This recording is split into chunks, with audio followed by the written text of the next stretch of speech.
All right, Sherry. So I think we're coming up on our start time here.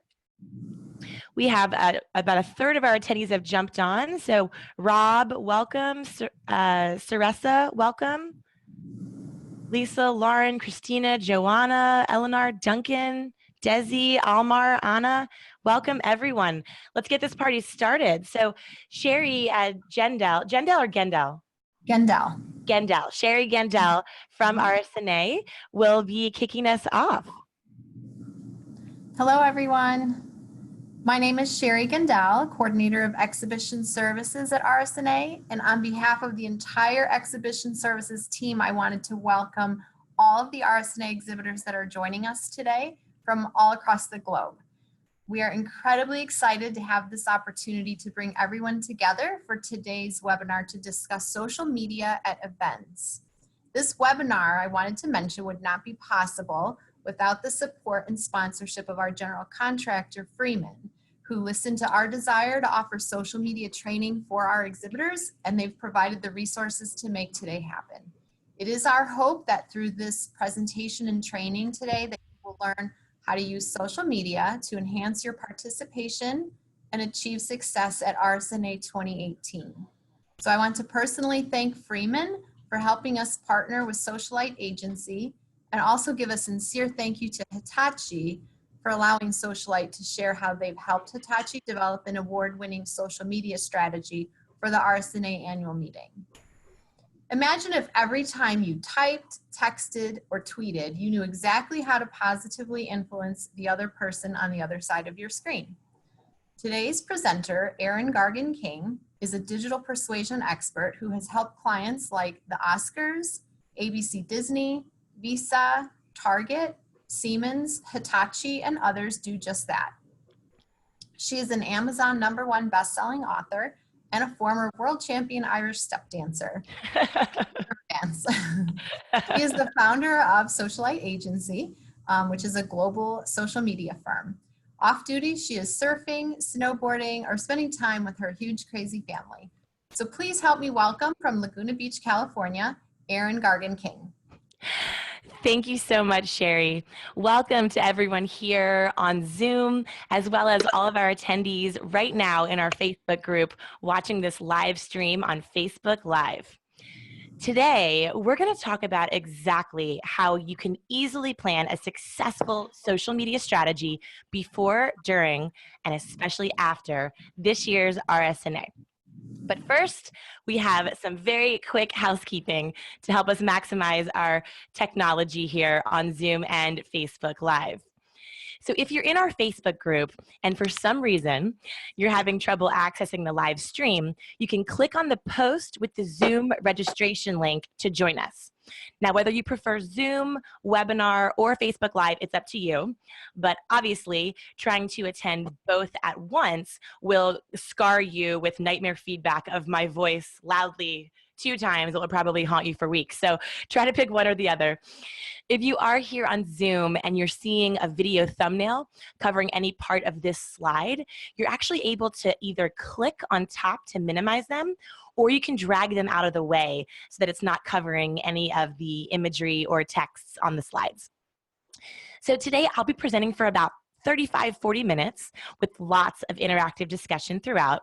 And after that, I'll be sharing with you the link to download your free Socialite playbook. Now, this playbook will help you map out your entire RSNA social strategy. It is the actual planning tool that I have built over the last 8 years, running over 500 events. Events like the Oscars, Fashion Week, Visa's Mobile World Congress, even global cybersecurity and government events. And of course, this is the playbook that we've used to develop Hitachi's award-winning RSNA strategy, which Sherry mentioned. So today, courtesy of RSNA and Freeman, you will have access to that playbook free, which will really help you to get ready for this year's event. So we will be answering questions twice throughout the webinar, and then at the end, we'll do a lot of interactivity, maybe 15, 20 minutes. So I'll try to get to all of your questions live, but if I don't, I will answer every single one after today's webinar. So if I don't answer them live, don't worry, I will get to you right after. So as we spend time together today and questions arise, you have two options. One, you can click the Q&A button if you want to ask your question via text. Or if you'd like to use your video camera and come up live, you can click the raise hand option. Now, obviously, please use this option if you're in a quiet environment without dogs or kids running around in the background and ideally dressed appropriately. Let me bring you up. But please use this option if you can, as it's really fun to interact face-to-face. So throughout the webinar, I'll also be asking you to raise your hands if you agree with certain things we're talking about, so I know whether or not we're on the same page. And Sherry, if you can mute yours, because we're hearing some background noise, I think, from your office. So if you could just mute yours really quickly. Or Kim, maybe I can mute her. Let's see. Or someone is on here, mute audio. Okay, there we go. Let me go back to the live screen. Okay, so as we go through, I'll be asking some questions. As I said, please feel free to hit the raise hand button.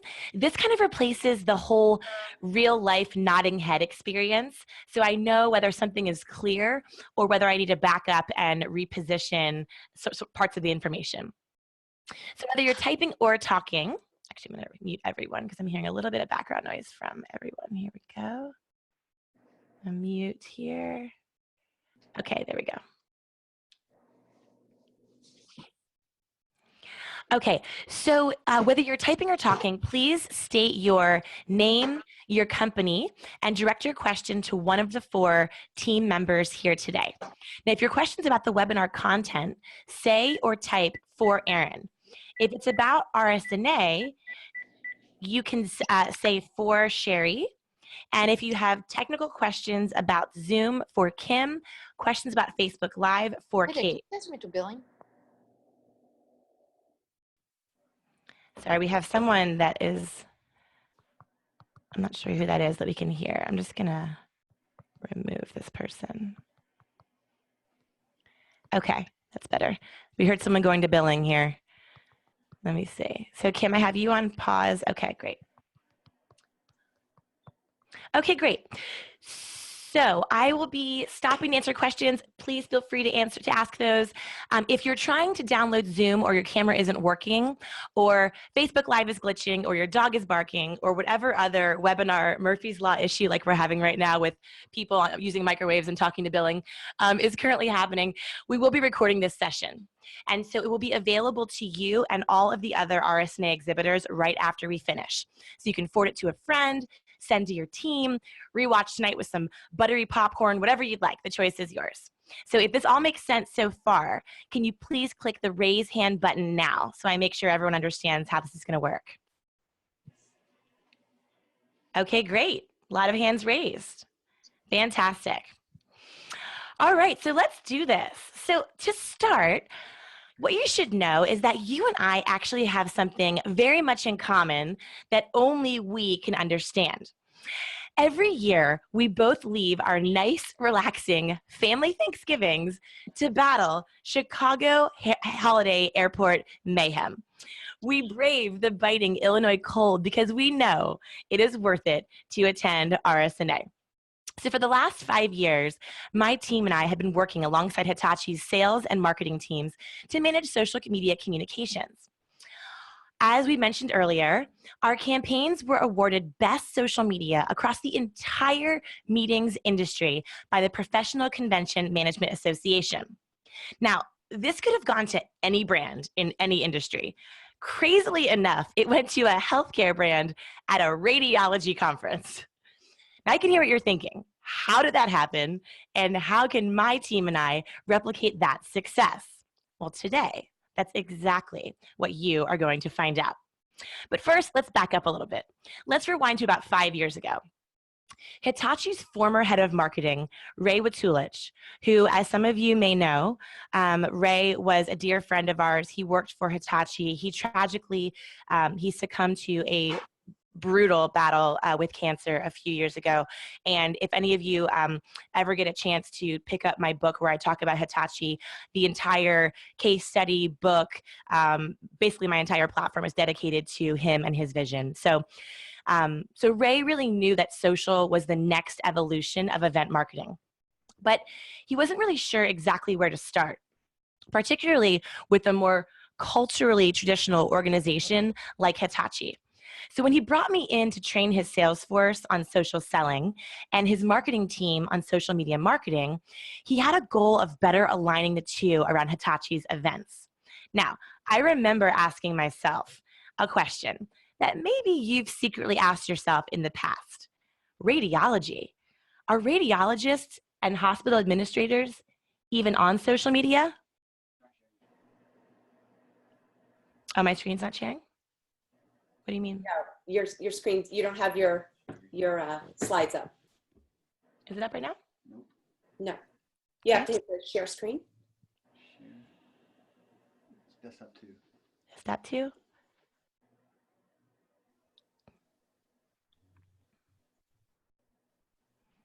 How are we looking now? You're back? You're back. Great. So when Ray brought us in, I was asking myself a question that everyone's asked themselves. Radiology. Are radiologists and hospital administrators even on social media? You guys, get ready to have your mind blown. It turns out the answer is, oh yeah, they are majorly on social media. They were gonna email it to me. Oh, sorry, someone needs to mute their phone. I'm not sure who's coming in on that. Okay, so it turns out the answer is, oh yes, they are. Who is, sorry, someone is coming on the conversation here. Kim, do you know who that is? I can't tell. Can everyone please mute their phone, or if you're on Zoom, please mute. Sorry, we're hearing someone's conversation. So we just don't want to have you reveal any trade secrets. Okay. So okay, Instagram. So we had over 1 million conversations happening on Instagram around radiology terms. Now this is Instagram alone. So if you think about it, social media is an image-centric medium, and RSNA is an imaging industry. So it actually makes perfect sense. So once we realized this, we dove in, and over the last 5 years, Hitachi's used social media to increase qualified foot traffic to their booth, qualified web traffic to their product pages, and they've used it to increase the number of socially sourced, closed-won opportunities. Now, this is the big one. This enabled them to demonstrate both real event ROI, but also social ROI at once. Now today on the call, if you were on earlier, we had a great conversation with Dave Wilson, who is the Director of Corporate Communications at Hitachi Healthcare. So if you come to the Hitachi booth this year at RSNA and you look for a devastatingly handsome Canadian fella with a sharp, crisp, pink button-down shirt, that's Dave. So say hi to him. So Dave shared this quote for us, and I'm sharing this with you not to brag about how great Hitachi is, but to make sure that you understand what's possible so that you can achieve similar success. Dave said, using Aaron's pub method, social media became incredibly important for the success of our business. On the sales side, it's improved socially sourced lead conversions. And on the marketing side, we've used social to raise real-time awareness with our customers 24/7. These efforts have impacted our bottom line tremendously. Social success metrics are one of our best indicators of overall brand awareness. Pretty powerful quote from Dave. He's more than happy to chat with any of you about that after today's webinar. But the point is, social media is not a pipe dream. It is something that you have the power to impact. And so today, we're going to talk about how you can better understand how to use social media so you can positively influence both your existing customers, but also potential new prospects before, during, and especially after RSNA. So here's our game plan. We'll be talking about how social has changed events, the 2 biggest mistakes that most brands make on social media, And finally, how you can use my pub method, my social success formula to drive booth traffic, drive online traffic, and ignite more awareness of your brand and your products. So I spoke with some of you earlier before we got on today's webinar, and it sounds like a lot of you are at the stage where you're using social media, but you're not really sure if you're using it well, particularly during events like RSNA. So let's talk about social media's impact on live events first. The best way to understand this can really be summed up in two images. This is a photo taken in Vatican Square in 2005 at the coronation of Pope Benedict. Now, this next photo was taken in the exact same location 8 years later at the coronation of Pope Francis. This is the impact of social on events. Social media has changed the way we communicate, make decisions, and do business more in the last 5 years than the last 50. Every single attendee, prospect, customer, or colleague in your world is a living, breathing media beacon that with the push of a button in moments can influence how people like them feel, think, and act when it comes to your brand, your event, your product, your service, and at live events, your people. So I want to take a poll now. I want to know how many of you feel like at this point, social media is still a relatively new medium for your organization. Go ahead and click the raise hand button. Brooke, T. Galvin, Bonnie, Lindsay, Lisa, Kelly, Seaberg, P. Castamino, Susan, Jamie. Okay, so a good chunk of you are looking at social as still a relatively new medium. Thank you, Hedgie. So the reality is that social media is kind of a new medium. It's turning 15 years old this year. Now, if you remember being 15, you're not a kid, but definitely not an adult. So if you're feeling challenged by social media in your organization, it's because, my friends, we are smack dab in the middle of the awkward stage. So while it's tempting to hide in our bedrooms, listening to sad music until our acne clears up and our braces come off, unfortunately, we can't, because we are spending 10 hours a day behind screens, anywhere from 1 to 3 of those on social media platforms. The average person is fielding an average of 300 messages a day. Many of those are social media notifications and push messages from friends and brands. I mean, think about it. We're texting and driving, which can be fatal. We're texting and walking, which is fairly dangerous. And we are texting and toileting, which is gross. Come on, real talk. You know you do it. By the way, if you're ever hosting an event and no one's using your hashtag or your social media handles properly, put a little sign on the back door of the bathroom stalls. Boom, everyone's using the right hashtag. Little pro tip there. Anyway, all this time on social media means that in just 15 years, it's now the primary influencer for how we feel and think and vote and decide, buy, recommend, even how we love. I don't know about you, but I went to 3 Tinder weddings last year. And guess what all 3 brides had picked out before their wedding dresses? Yes, if you're saying hashtag, you are right. Now, social media is not just an annoying millennial thing, although I am an older, annoying millennial. But more and more employees, buyers, and prospects are older millennials, and we've never known a world without social media since high school, college. I mean, anyone you deal with, age 30 to 35, has known social since end of high school, college. So this is not a young people thing. This is an everyone thing, and this is even an older people thing. As we said earlier, social's been around for about 15 years, which means half of all people aged 65 to 69 use at least one social media network daily. Now, maybe they aren't using it exactly correctly, like my 73-year-old mother-in-law from Birmingham, Alabama, who sends me highly personal messages that she thinks only she and I can see, except everyone can see them. So she's not using it correctly, but she is using it.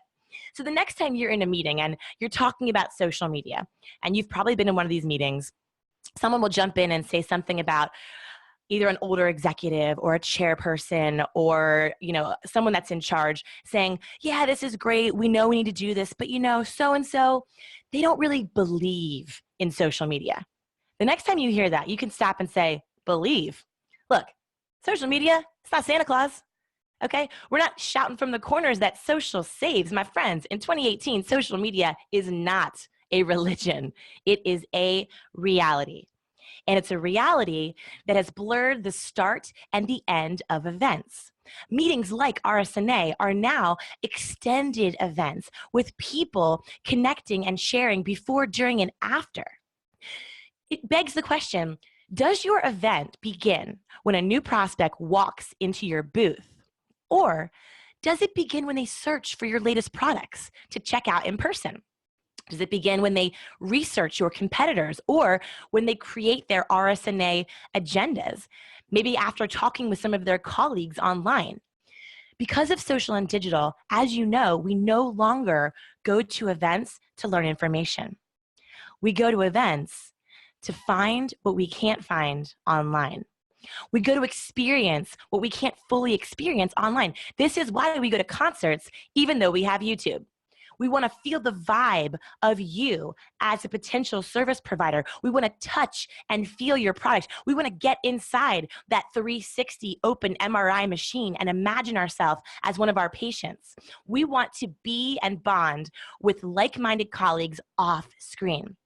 We want to hear real opinions and reviews, industry trends. We want to see new vendors. We want to feel the culture of your organization that can only be telegraphed by being inside that booth. You see, social event marketing, it's not about converting ad copy into social media posts. It's not about taking your product brochure and slapping it on glass. It's not about shouting at people to follow you or digitally begging them to come by your booth. It's about amplifying the live human experience to persuade, influence, and attract new prospects to engage with you and your brand. So here's my question. Are you using digital to amplify dialogue? Are you using digital to ignite new dialogue? Are you shining a spotlight on your people, your customers, your reps, your marketing team, your executive team, or are you just focused on product? Are you focused on using social media the right way to amplify your event? Now, this is the fastest way, as you've heard from Dave, to increase revenue and improve reputation. And if you haven't seen those results yet, it's not because social media doesn't work.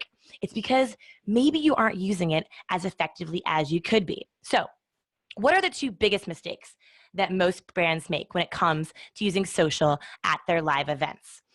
Now, these mistakes are what typically holds back the brands that I've worked with from really attracting engagement, from getting those followers, from starting those conversations, and ultimately holding them back from converting all that social media effort to build relationships so you can quantify it in measurable revenue.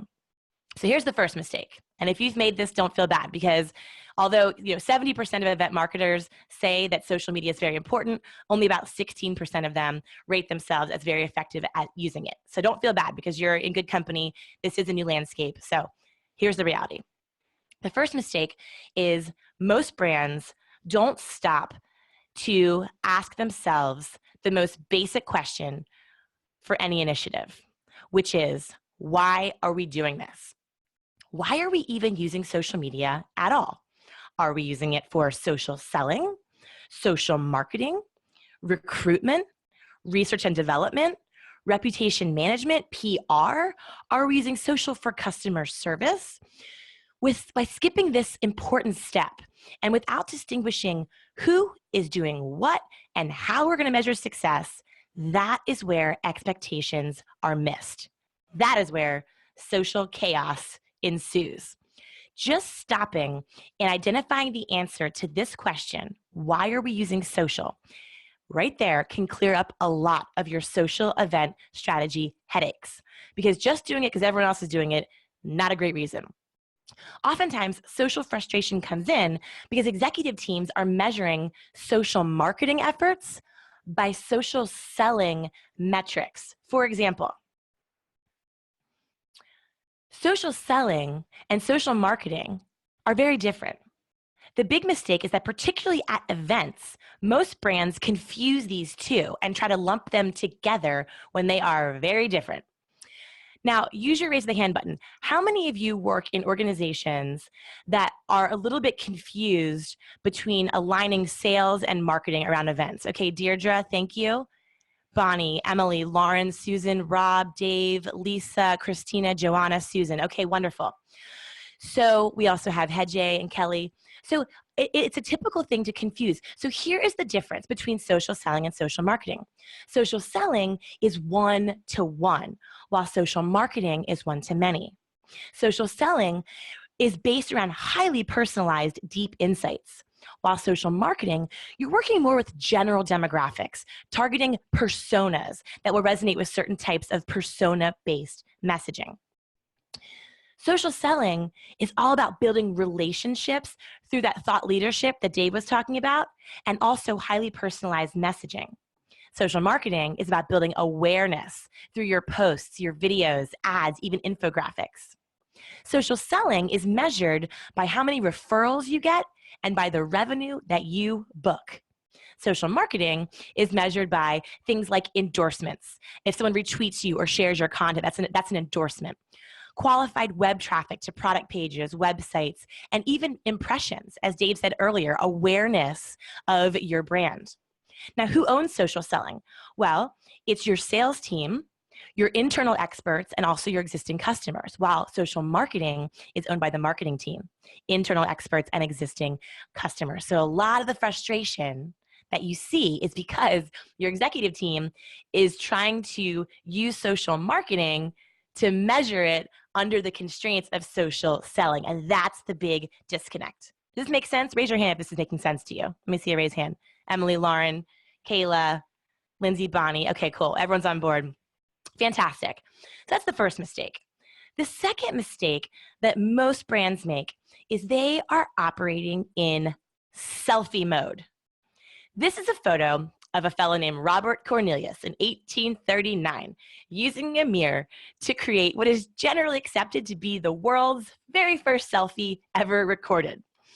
So for people that say that social media has made us huge narcissists, that's actually not true. We've always been huge narcissists. We've always been obsessed with our selfies. Social media and iPhones just threw gasoline on our inherent narcissistic tendencies. It's gasoline on the fire. Have you ever handed your phone to someone to take a photo of you and it was accidentally in selfie mode from another time you were talking to get a bunch of one that was just you? Like you hand it over and say, take a photo, and someone goes, oh, I can see myself. If you've had that happen, it's really embarrassing. And if you haven't, you can imagine how awkward that is. So our brains, our reward centers, they light up when we talk about ourselves. I mean, babies smile at their own reflections. You know, if you've taken a profile picture for social media, you may have taken 100. In person, we talk about ourselves about 40% of the time. But social and mobile screens make that go to 80%. They make us really selfie-ish. Online, the percent of time that we talk about ourselves doubles to 80%. Why is this? It's because screens block our nonverbal communication. They block our empathy, our energy exchange. And because many times we can't actually see the person on the other side of the communication, we forget there's a living, breathing human being on the other side.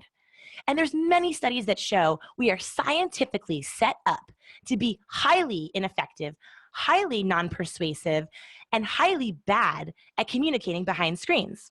In fact, a recent Harvard study shows we are 34 times more persuasive face-to-face than on digital. This is a great stat to use the next time your executive team is questioning why you're spending the money you're spending to go to RSNA. It's because it's so much more difficult to influence others via social and email and content. There's nothing like that face-to-face handshake, that cocktail party, having that FaceTime at dinner. But we have to communicate behind screens to get those opportunities, to get those chances at bat. So as marketers and as event professionals, knowing that we're blocked by screens, knowing that we naturally communicate from a very self-centered place, now you know why it can be so tough to attract customers with sales and marketing messaging, because we start with ourselves. For example, these are examples of selfie mode communication, okay? Now, there's nothing wrong with selfies, by the way. A selfie here and there, in 2018, pretty harmless.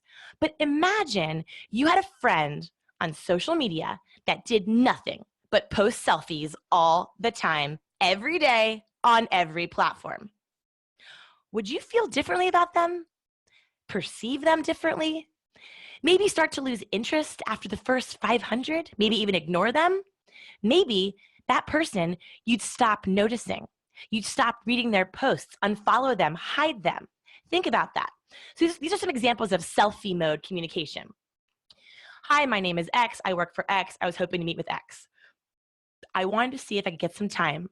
I'm excited to announce. I'm not sure this is interesting, but we are the leaders in XYZ.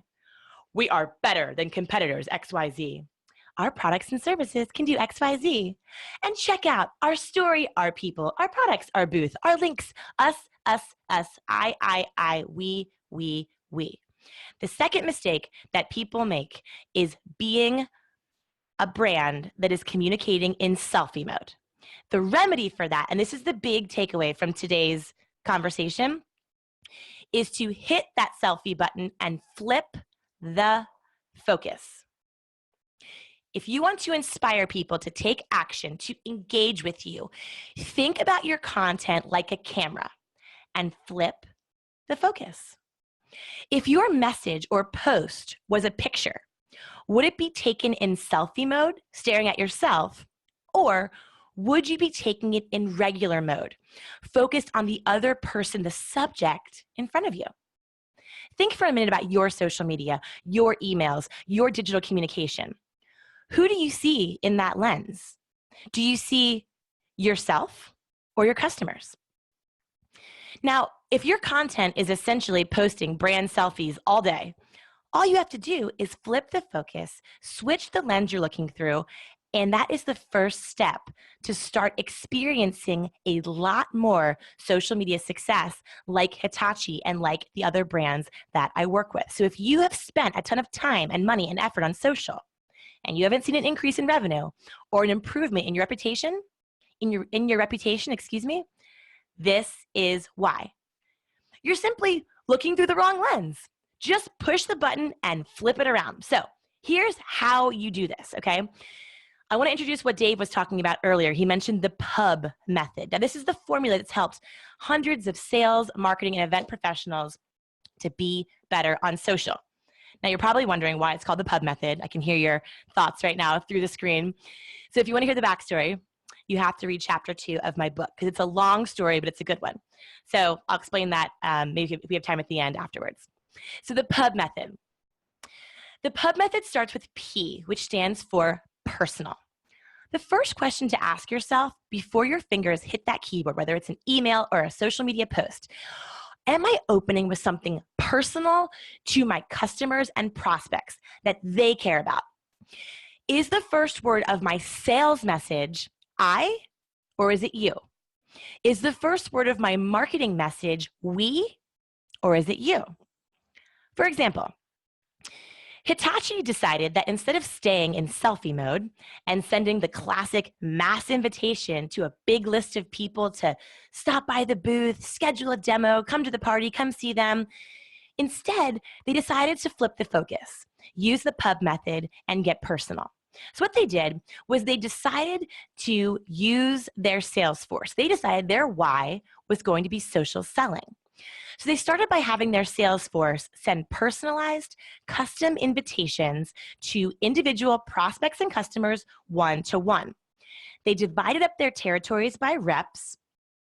Each rep researched their target list of leads using LinkedIn Sales Navigator, which, by the way, side note, there are 19.4 thousand results for radiology hospital administrators on LinkedIn right now.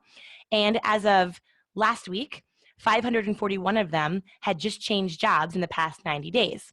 Going a little off script here, pro tip, the best time to reach out to someone to get them to try a new product or service around an event is when they've just changed jobs and they're trying to implement new solutions and make their mark.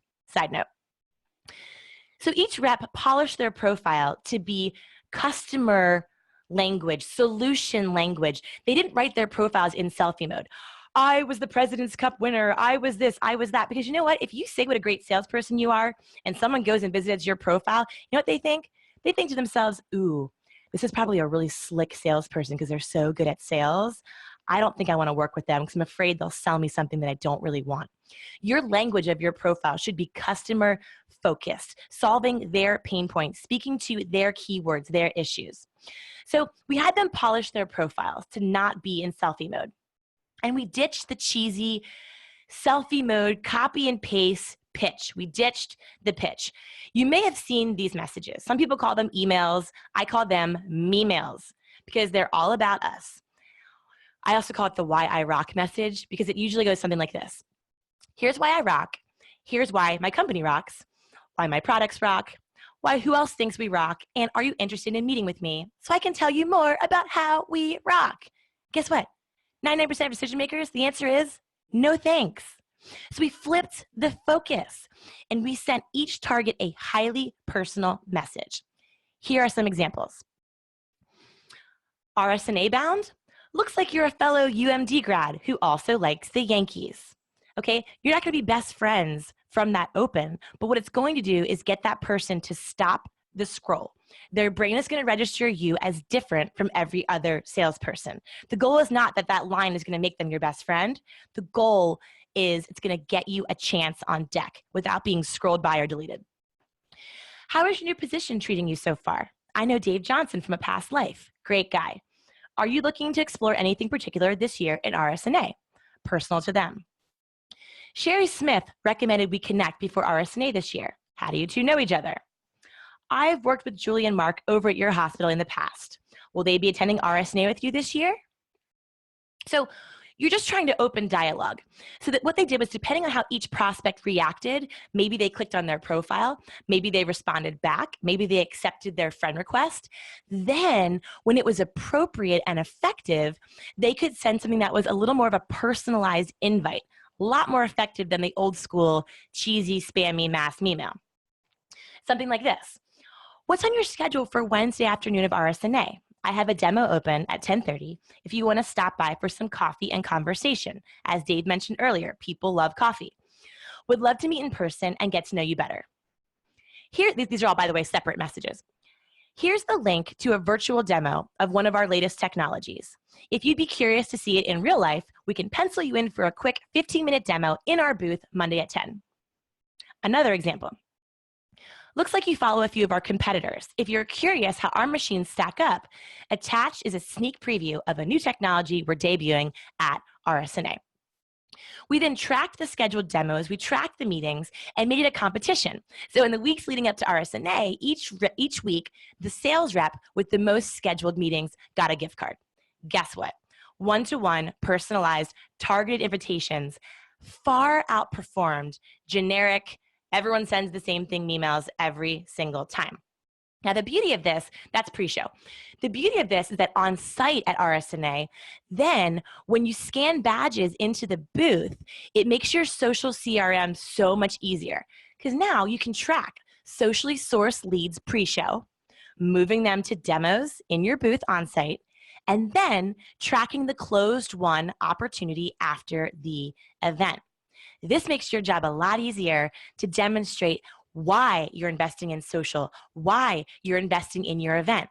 It makes it a whole lot easier to quantify those investments than how you quantify your logo on a bunch of bags or tchotchkes or your print ad in a bunch of show dailies. Like, how do you even measure those? I have no idea. One time I was in a conversation with an exhibitor, not from this industry, and they were talking about the ROI of investing $3 million in their event. And I swear to God, one of the slides said the booth was a lot busier than last year. I mean, in 2018, that is not how you measure success. We have data. So the idea here was we warmed up the relationship in advance of the show, and it expedited the sales cycle. So when someone came in the booth, instead of doing all the nice to meet you, where are you from, trying to establish that rapport, instead they already felt like they knew each other. So it expedited the conversation. It moved the conversation from who are you, do I know, like, and trust you, kind of those feeler conversations, to conversations around implementation and price. So we also found that when the sales team shared content to their trusted network, it felt more personal. So engagement was way higher. Because a lot of times, people aren't following maybe your company profile, but they are connected to a person from your company. So brand profiles publishing in selfie mode struggle because a lot of times people don't want to follow a brand publishing selfies. They want to follow a person publishing thought leadership. So this is a screenshot of an app we built called WePost, which allowed marketing to push content to sales reps. Because the biggest hurdle for sales reps is they're busy, they're in their car, they're not in front of their computer. So this app allowed marketing to easily push the content to these busy sales reps. And with 2 clicks from their phone, they could share custom packaged content. And when they uploaded that content, it looked like the rep was uploading it organically to LinkedIn and Twitter.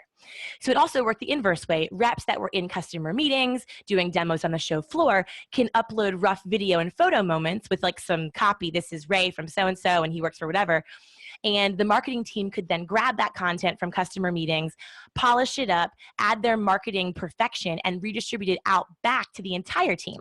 So we had a leaderboard that we gamified, and every day of RSNA, we awarded a prize to the rep who had the most engagement on their post. And if there's anything a sales pro loves, as you know, it's a good challenge with a monetary incentive.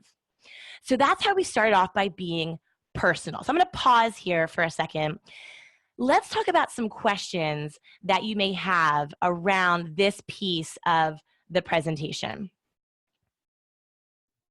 So go ahead and raise your hand, and Kim is going to be fielding questions on Zoom, and Kate will be fielding questions on Facebook Live. So Erin, we have one question. One of the questions was, how do you find, as a sales rep, how do you find something personal about a prospect? Okay, that's a great question. So the phrase I like to use is that research is the new listening. The greatest salespeople in the world are phenomenal listeners. They know the questions to ask. They know to lean in and hear that moment where they can customize their solution to be the solve to their prospect's pain or their wound. So online, whether it's on LinkedIn, Facebook, Twitter, Instagram, we have people giving us all the equipment that we need to find either a person, a place, or a thing that you have in common. Obviously, a person in common is the most easy to see who you know in common on LinkedIn, but you can also find things like schools, locations, food, sports. Now, if your prospect is not sharing a lot on social media, what you can default to is doing what I call appropriate stalking. Now, there's a spectrum of the stalking here, okay? You want to stay in the safe zone. The green zone is publicly available information, right? The yellow zone is, you know, reaching out 100 times, being way too creepy. And then the red zone is like showing up at their house. Okay, we don't want to do that. We want to stay in the green zone. So in the green zone, you can see what types of media outlets people are following. Are they sharing any kinds of posts? Who are they connected with? What activity do they have? Even you can see the types of pages and people that they like, which can give you some intel to at least open the conversation in a way that gets their attention, because it shows, even if it's not the most brilliant open, what it telegraphs is you're not just like some number, you're a person. And I took the time to understand a little bit about you. That's all it takes to get your message to stand out and get opened and not get ignored. Does that make sense? Any other questions about this section? We have one on Facebook here. Okay, go ahead. So Michael asks, it's clear how your sales team measures success on LinkedIn, but how did your marketing team measure the effectiveness of using LinkedIn? Okay, so the question is how the marketing team sent content out to the sales team. We understand that it's very easy to track socially sourced lead through closed won opportunity and put revenue to it, but how did the marketing team actually track that? So obviously on LinkedIn, you have your own inbox, right? So what we had is we had the reps actually take screenshots of the conversation where the prospect agreed to a meeting. And then we would cross it with the badge scan on site to make sure that meeting actually went through to assign the credit. The second way we did track the effectiveness is that using this app we built called WePost, we basically were able to see with trackable links, each rep that shared content, we could see how far that content went through the rep's trusted network. And we could generate things like impressions, click through, and trace it back to that lead origin, which made marketing's job a lot easier. So that's a great question. Okay, Erin, we have another question. Okay. Giordano, and Bonnie, I saw yours as well. We'll come back to that in just a minute about the app. And I know I'm probably saying that name wrong, but how did you get the sales reps involved? We have trouble getting sales reps involved with using social. So how we got the sales reps involved was a number of ways. Number one, I came in and did a training and showed them that screenshot about how many conversations are on Instagram about radiology, and there was silence in the room. They all leaned in and could not believe. They thought Instagram was something their kids were playing on. They had no idea. So number two, I showed them what was possible in making their time on the trade show floor a lot more productive. I'm sure not your companies, but some companies that have large sales organizations, by day 2 or day 3 of RSNA, you may notice that maybe they're kind of hanging around the booth in packs. Maybe they're playing on their Facebook. Maybe they're a little hungover, whatever. They're not using their time wisely. And it's really expensive to send these reps to the show. So what we did was we showed them that by using social, they could book up their own individual calendars so that every day they had their own schedule inside the booth of these 6 prospects that were coming to see them at these times.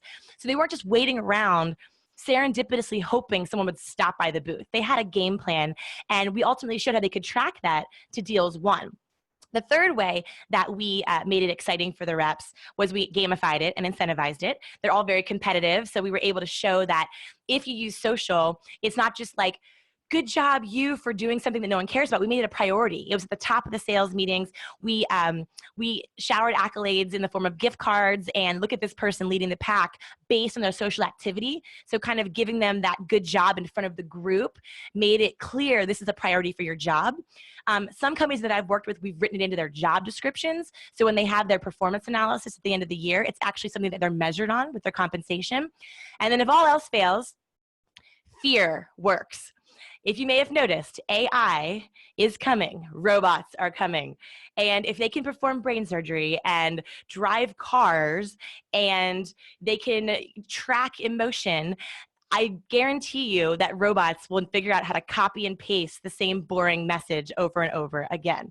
So really, for job security over the next couple of years, as AI and machine learning becomes more and more sophisticated, your unique value for your job is your humanity. It's your personality. It's establishing rapport. This is what sets you apart that technology can't take from you. So why not double down on that? So a combination of those are typically what gets them moving and excited. So we're going to try and stay on track here, and hopefully that's helpful, Kim, the answer to that question. Yeah. And Bonnie, we'll come back to your question. She just had a question about the app, but we can. We'll come back to that at the end, Bonnie, if you don't mind, so we can just stay on track. I know when I listen to webinars, if it's a minute over like 45 minutes, I lose focus and attention. So I'm going to try and keep moving here. We'll come back to that. Okay. So the second step of the PUB method, PU, U stands for useful. Now, useful means, is this useful to them, not useful to you? Because remember, what's useful at an event is something that they can't already find online on their own. We are no longer in a lean back, tell me society when radio and TV and interruption-based messaging worked. Now we're in a lean forward society. We search and we choose our own adventure. And if we don't find exactly what we want in 2 seconds, we are out. So we don't go to events like this to read brochures we can read online or compare competitors' stats, which we can online. We go to these shows to find what we can't find online. So if you can flip the focus from our products, our information, which people know, they're already researching you before they get to the event. And honestly, they probably know more about your competitors than you do half the time because they're spending so much time looking at all of your content. But what is useful to them in the context of an event that they can't get online? For example, Hitachi, for an example, throughout the trade show, instead of publishing that classic planned, canned, scheduled marketing content, which doesn't work because shocker, it's in selfie mode and it's boring, we shared real-time feedback that was personalized with prospects and customers, real-time, candid opinions, and we tagged their handles in Instagram stories, Twitter, and Instagram profiles, so it was very frictionless for them to re-share and re-endorse that to their networks. A combination of stories, videos, and if your prospect does not like being on camera, we would just do a headshot, take a picture of their badge to make sure we didn't spell anything wrong, and we would get their soundbite. Now, another thing that's useful is for attendees to get to meet reps. We would introduce and humanize. Instead of saying, come visit Faceless Hitachi, we would personalize the invitation. Come meet Megan Howard, one of our smiling sales reps from Dallas. Megan is an MRI and CT expert and a Camp Gladiator champion outside of work. Come say hi and ask about her systems. Now, we have Don from Ohio who likes basketball. Now, if there's someone from the South or from Texas or someone from Ohio who likes basketball, what we found was they would actually start coming to the front desk and they would say, hi, is Don here? Is Megan here? And so it made it more comfortable, because think about how you feel if you show up to a party by yourself and you don't know anyone inside the house. It's a lot more comfortable to show up to the party and say, yeah, I know Kim. Here is Kim. You have someone to go to. You're not just intimidated walking into this huge busy booth like, where do I start? So that was very, very helpful. Another idea of how you can be more helpful and useful is to showcase actual real buying conversations. Now, most of these happen at the networking events, the parties. People have a cocktail. They're a lot more comfortable to talk about these types of things. As you can see, we have actual Hitachi reps speaking with potential prospects who said that the prospect said they love the open MRI and they're considering buying the 128 CT Scenario.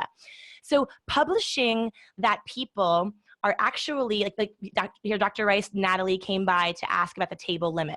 So publishing what types of buying questions other people have, number one, it paints the perception to other attendees that what you are selling, people are buying. And number two, sometimes it makes them feel better that they have the same question or a question they hadn't thought of. So it helps to show other prospects who's considering buying what and why. Another thing that was useful was it was useful to highlight why existing customers like working with us. Now, people say, oh, we put testimonials on social media. They are horrible. It's not just the generic, you know, Hitachi's the best. We love Hitachi. It's like everyone says that. It's like the selfie mode, right? You stop reading it. You stop believing it. So what we did was we dig deeper. We published specific useful insights. Like, for example, I've been with Hitachi for 20 years. They're great. Why? Well, I just like working with them. Well, why? We have to dig deeper. Think like a journalist. And finally, what we had them say was, well, you know what? Hitachi's the only vendor that when I call, they actually have a human being answer and not an automated recording picking up the phone. And for some reason, I hate automated recordings. So I actually stay with Hitachi because I like that when I call, I can talk to a person. Boom. What an insight to share after the show, outside sales, outside marketing, but for an operational insight that whatever it's costing to have live people answer the phone, if this person is staying with you because of that, may be worth the investment. And you can see other examples here. So other useful is that Hitachi offered useful perspectives, not just on products and services and what's happening inside the booth in selfie mode, but they flipped the focus outside of the booth. And what they did was they showcased what is happening in the imaging industry as a whole.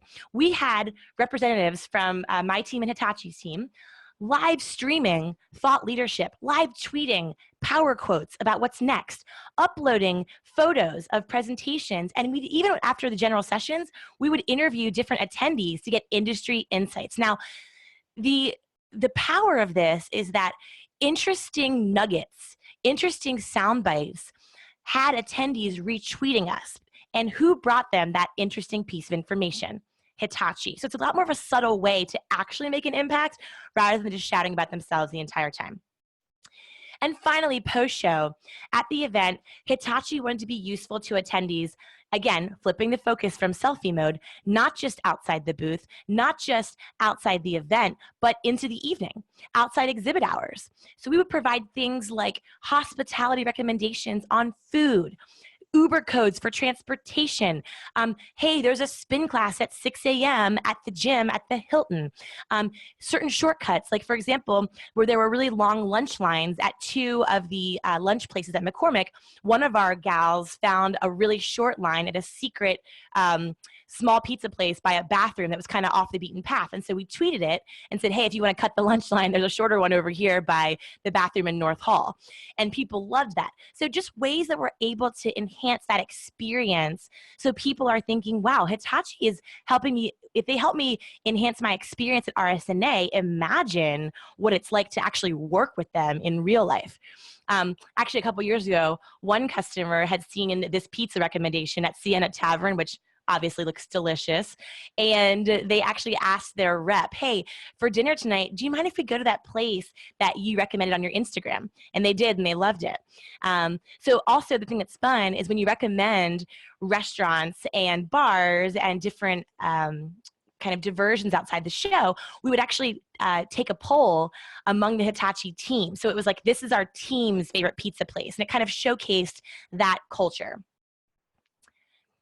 So as a result of this approach, Hitachi, this is a big screen here, but Hitachi, let me just sum it up for you. They had the least amount of followers on Twitter, but the highest number of retweets. So it means that they had the smallest group of people following them, but using the hashtag, they had the most people across all of RSNA saying, yes, I endorse this content to my trusted network because it's personal and it's useful. And those retweets and those shares are the most important indicator of content resonance. Now, this is a side note of this graph. These are the top 10 contributors for Twitter last year on social media at RSNA. This is what I'm going to call an opportunity alert for everyone who's listening. If you see here on the left, 5 of the contributors are brands. You know, obviously you have the GEs, you have Siemens, Philips, but 5 of the top contributors on Twitter at RSNA are individuals. They are individual people. What that says is that although thousands of RSNA attendees are very highly socially active, for some reason, most brands still aren't. I mean, I've never been to, not never, it's rare to be at a show where the top contributors aren't brands that have full teams pumping out content all the time. To have 5 individuals be in the top 10, man, that's an opportunity. I mean, that's a chance for you to fish where the fish are. So ultimately, Hitachi recognized this, they flipped the focus, they reaped the rewards, and most importantly, you can do the same. So let's pause here and let's take some questions about the useful section of the pub method.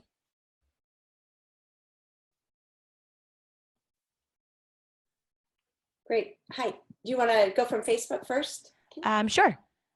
Awesome. Okay, so we have another question on Facebook. We've tried uploading videos from trade show floors in the past and the audio is terrible. How do you work around this? So here's the secret. I can actually text a link to this in our Facebook group. If everyone that's on right now has not joined our Facebook group, I'll be sharing helpful content in the months leading up to RSNA. But one little thing, a little trick is that there is a microphone that our team found that plugs right into your iPhone or your iPad. And this microphone, it's like $100. I'll put the link.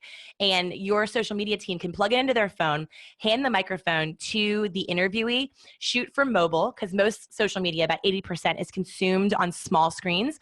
So you want to shoot for mobile, so shoulders up, light on their face, try to hold your phone up and down for the skinniest angle, right? Because everyone wants to look skinny. And you plug the phone in, give them the microphone, and you'll get crisp audio no matter how loud the trade show floor is. It's a great little shortcut there. Awesome. We also have a question from Bonnie. So her question is, do you recommend Instagram over Twitter? So Instagram versus Twitter. Here is the skinny for trade shows. So Twitter is essentially an event platform. No matter what industry I'm working in, I see it's kind of crickets on Twitter unless you're a celebrity or you're media or you're an athlete or a Hollywood person. We see a big uptick during the event and then after the event, it goes away. So Twitter is a great, it's a great medium for quick sound bites. So if you're live tweeting an idea, a thought, a Q&A, something that's written is good because it's quick, it's real time. People know to turn to Twitter for events.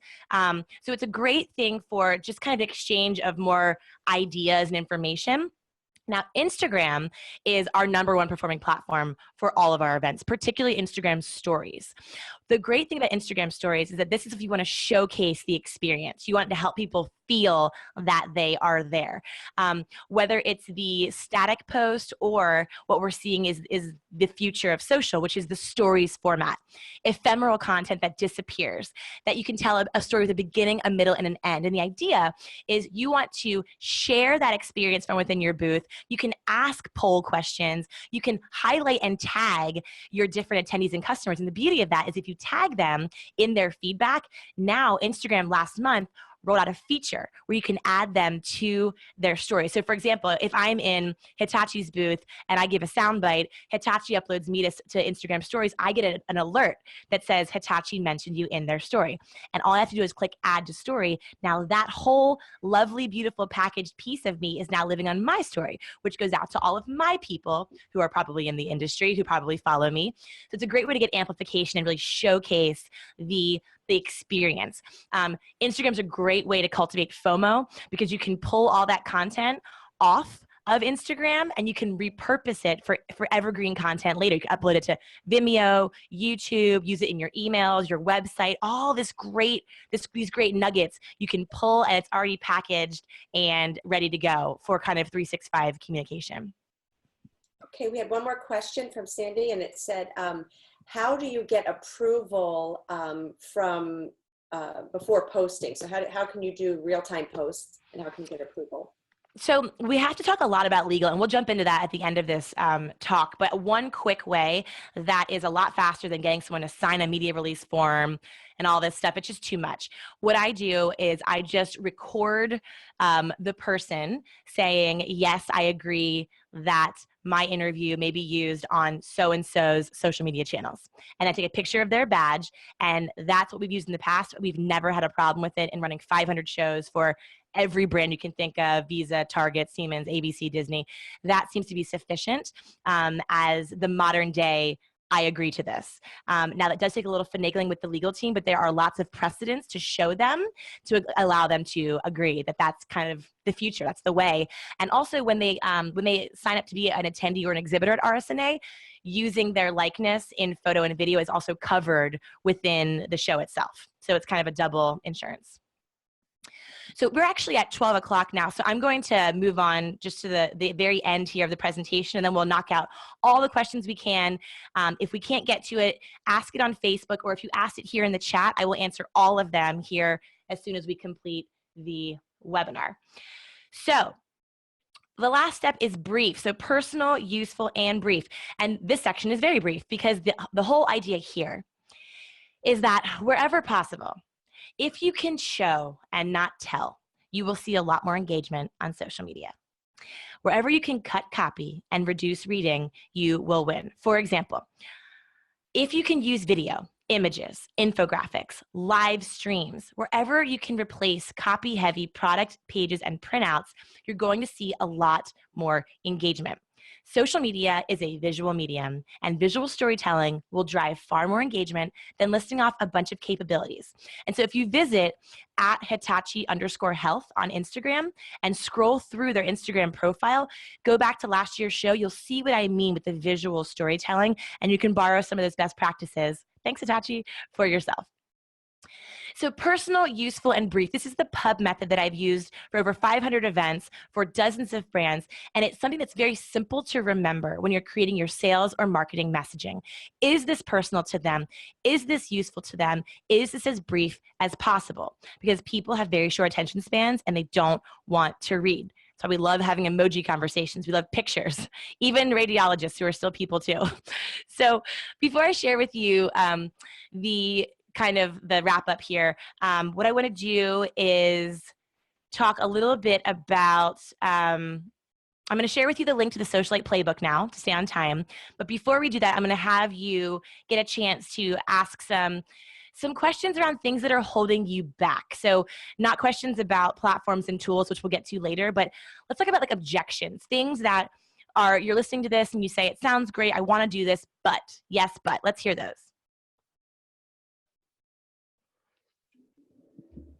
So, Erin, we have a question that says, and I don't know if this is a yes, but, so we can come back to this one if you want. What are your best practices on using Snapchat for this purpose? I think we'll come back to that one. Mm-hmm. We'll come back to Snapchat, yeah. We have a yes, but on Facebook. We've used social media and can never really demonstrate ROI. What are we missing? So as far as demonstrating ROI, the good news is demonstrating social media ROI is a lot easier than demonstrating ROI of a sponsorship. And I'm not saying don't sponsor the escalators and the bags and the tchotchkes. I'm not saying that, because it's great to have people see your brand. But it's a lot easier to demonstrate social ROI than demonstrate the ROI of those types of like slightly old school marketing methods, right? There's two ways. First, as I said earlier, are you doing a social selling campaign or a social marketing campaign? For social selling, you want to demonstrate ROI by socially sourced leads, gone to in-booth demos that ended up being a closed-won opportunity. That allows you to put an actual hard number on the investment in social, plus the investment in the event, and then work backwards from the closed-won opportunities between 3 to 6 months after RSNA, work backwards, and you can actually show that specific ROI. That's very easy. Now, on the marketing side, for social media marketing, outlining your objectives for that, whether it is, for example, the number one that I measure are shares. So shares are reposts, retweets, tagging a friend, forwarding it, anything where someone takes what you've created and says, this is me, I endorse this, because that is a lot more powerful than anything you can say about yourself. So one metric for the success of that might be to assign a value to a share.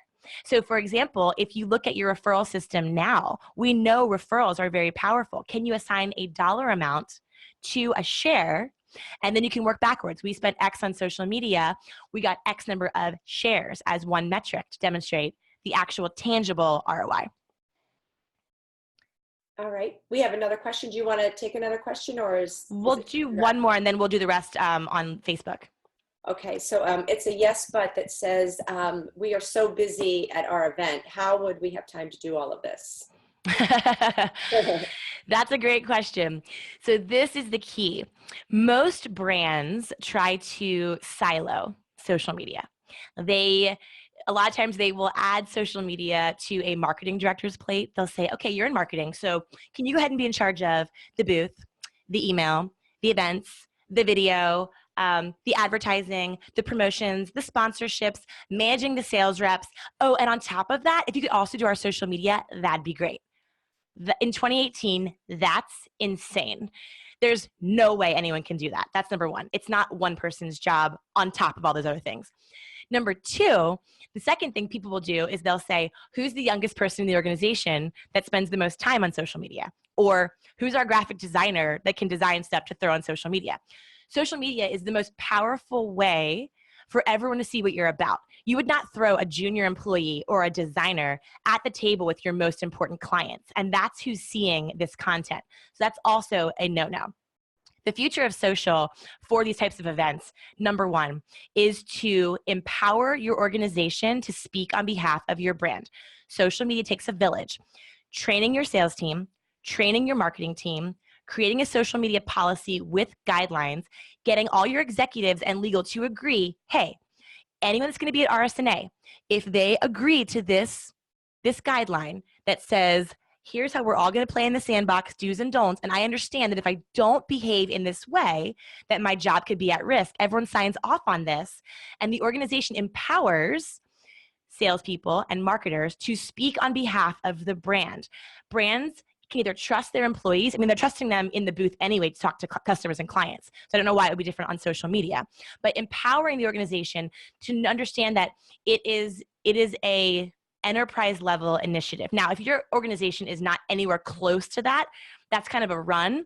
A crawl walk would be to either take a few people, 2 or 3 people from your team, and use this socialite playbook that I'm going to show you. You can divide and conquer moments among 2 and 3 people in a very organized manner. Or, of course, you can always outsource it. My company, Socialite, does social media journalism, but that's a short-term solution. We prefer to work with people for 1 or 2 events, but ultimately, they can speak about their brand better than we can. So we like to incubate them and let them fly, teach them how to do it on their own. But this playbook is actually a great segue into that. Okay, so so a lot of times, mastering social media can be tough because it blurs lines that have been drawn in the sand, right? Social media keeps washing away these nice, organized lines. Look at, for example, it blurs the lines between sales and marketing. Like marketing controls the messaging, but oftentimes no one's following, let's say, your branded account. So sales has all the connections. So they have the audience, they have the prospects, they have the followers, but they don't have the messaging. So sales and marketing is now becoming blurry because of social media. So aligning them is very important. Social media has changed who is the media. For example, when a plane landed in the Hudson in New York, a bystander broke that news on Twitter. It wasn't on CNN, Fox, or MSNBC. So are we the media? Is anyone with a Twitter account the media, or is the media the media? Marketing and advertising, blurring the lines there. If you're creating content as marketing, but then you have to pay for it to be seen in news feeds, is that advertising, right? And even personal and professional. Sherry and I had a great conversation yesterday about, how do you manage if you're friends with your bosses and your clients and your coworkers? Where does your personal and professional life begin and end? So social media can be complicated because it blurs these traditional lines that were drawn in the sand. And so sometimes your event strategy can feel a little bit difficult, right? It can be a little bit challenging. So I created this socialite playbook to take you from feeling like this about social media to getting you to feel a little more psyched because you have a game plan and you know what you're doing. So the Socialite Playbook is courtesy of Freeman and RSNA. Within this playbook, there are 16 modules of top secret goodness. It's a tested, extensive framework developed over the last 8 years, running hundreds of shows. I've used this playbook for brands in healthcare, finance, real estate, government, cybersecurity, tech, fashion, media, you name it. So throughout that journey of the last 8 years, I've learned a lot about what definitely does not work, and also what absolutely does. So the caveat here is you may not share this playbook with anyone outside your organization that is not an RSNA exhibitor, because a lot of brands have paid thousands of dollars for this tool, including Hitachi. Thank you, Hitachi. So RSNA and Freeman are sponsoring to give it to you today for free. So here's the deal. If you agree to these terms, let me see you raise your hand on the right of the screen before I share this link. Okay, Rob, Susan, Lauren, Eleanor, John, Lindsay, Bonnie, Anna, Lisa, Melissa, Katie, McKay. Okay, so everyone's agreed. Almar, thank you. So here is the link to download your free playbook for mapping before, thank you, Desi, for mapping before, during, and after your RSNA event. It is www.eringarganking.com/exhibitors only. Now, this link is going to be live for 1 week. I think Kate is also putting it in the Facebook group. So you'll have from now until this time next week to access it. What you'll find when you get there is you will see the button right here to access the Socialite Playbook. You put your name and your email and we will send it right to you. Now, once you have this playbook, you'll be mapping out your plan for before, during, and after your event. There's a lot of sections in there. At the top of each section, you'll find your instructions. I recommend uploading this document to a shared collaborative workspace and inviting your team members so it's a living, breathing plan as you work through each section. Now, there's a couple of things you can do as you're going through the playbook. So if you'd like, you can fill out the playbook, have your game plan for RSNA. Now, if you want me to take a look at it, I can provide you an assessment of that playbook. So we'll jump on a Zoom call like this for 1 hour, and I'll review your playbook. I will also audit your top 3 social platforms. So I'll give you some quick custom ideas, tips, recommendations on how to polish those profiles. And you will essentially leave with your concrete strategy ready to go for RSNA. Now, if you start working on this playbook and you are overwhelmed, you don't understand the influencer piece, you're confused about the content examples, which by the way, there are a lot of examples of content that you can make your own. But if you're struggling creatively or you're just not sure how this all is going to come together, you can bring me on to help you develop your entire event strategy for RSNA. So that would be 3 90-minute Zoom calls where you can basically rent my brain. And I will work collaboratively with your team to develop each step of your event strategy. We can work together. We'll also audit the platforms. I'll give you ideas, tips, recommendations. And the biggest thing with this piece, the second option, is that I will also show you how to create your report so you can demonstrate social and event ROI to your executive team. And then the last option is an option for live events. So there's an option here where one exhibitor for RSNA has the opportunity to bring me in to the booth where I actually give a presentation live for 45 minutes, and it's a keynote to your customers. Now, this keynote is about how they're typing and tweeting and texting on an everyday basis. I give them a formula for how to become better digital communicators behind screens. So no matter what they do, whether they're in sales, marketing, whether they're administrators, whether they are project managers, even doctors, talking about how do we break through the empathy blocker of the screen and become more effective and influential with our everyday communications. It's a very general, but really exciting and fun keynote to help your customers walk away feeling like they have some insights. There's lots of crowd participation. We bring someone up and we have them show us the kind of emails they send out. We work on them together. So it's really fun. We can do that in booth to drive traffic to your booth. We can do it as a lunch and learn if you want to invite just your top customers, or we can do it in another location, however you want to work that. It also includes 50 copies of my Amazon #1 best-selling book, Digital Persuasion. And I can sign those. And you also get a discount if you buy more copies at 40% off retail. And then finally, I will give you a custom promo video branded that you can use in social and email to promote the event to people in your booth. Now, this event is available for one person at RSNA only, but I can also extend this event if you want me to come into your organization. This can be used to train your sales team in a workshop format or train your marketing team in a workshop format. We can do it on site at your location, your headquarters. We can do a hybrid of partially headquarters with everyone else dialing in remotely. A lot of options there as well. So that's the answer to the now what if you find yourself working through the playbook and wanting to know how you can further access help there. So let's go ahead and start to wrap up. Where did it go? Okay, so someone asked a question about going to that page, and it is just for a link. So we will make sure you have the right link right after this call. Yes. So it's eringarganking.com/exhibitors only. I'll put that slide up again one more time at the end. It will also be in the Facebook group. And that is your link to download. We'll also send an email to everyone that has participated today. And when you get that email, you'll see the link. You can click on it and you can download your playbook, which I really encourage you guys to use because it will make you feel so much more organized and you will know exactly what you're doing at this year's show. So before we wrap up today, and I turn this back over to Sherry for some concluding remarks, I just want to say that, the world today has really changed, as you know. That's why you're here. And so the challenge is, why can't you have the same success story after this year's show as Hitachi? So why not you and why not now? So it's my hope that today has ignited new possibilities to connect with your customers and positively influence new prospects like never before.